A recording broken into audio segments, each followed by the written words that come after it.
Hi guys! We're bound to Manila and we're very excited yan kasi sama-sama kaming magbakasyon kila mama.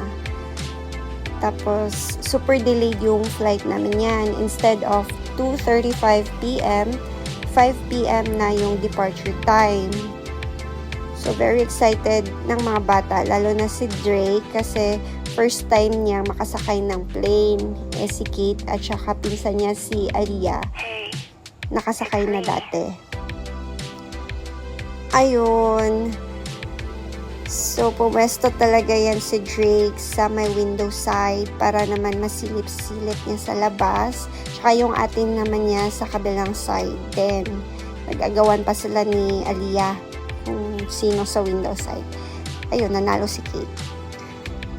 Nakatulog yung isa kasi aga namin nagising yan.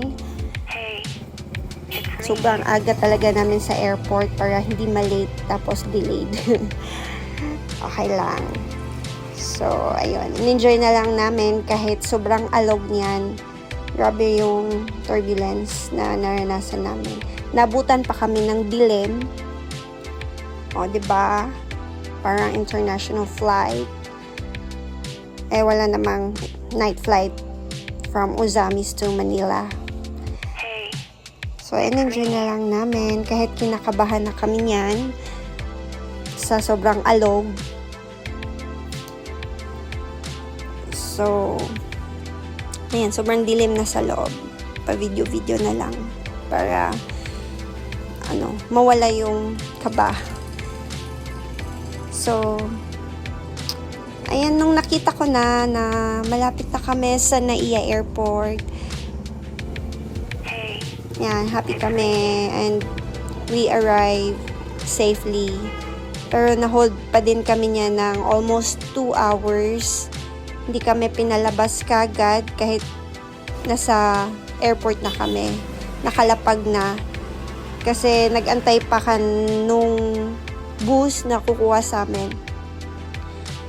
So, ayun. Kahit daming nagre-reklamo, wala naman kaming magawa. Kasi for safety purposes. And nagbigay naman sila ng compensation sa mga bata. Yung champorado ni Singkap. Nabutan pa nga yung partner ko ng meeting. So, doon na siya nag-meeting sa loob.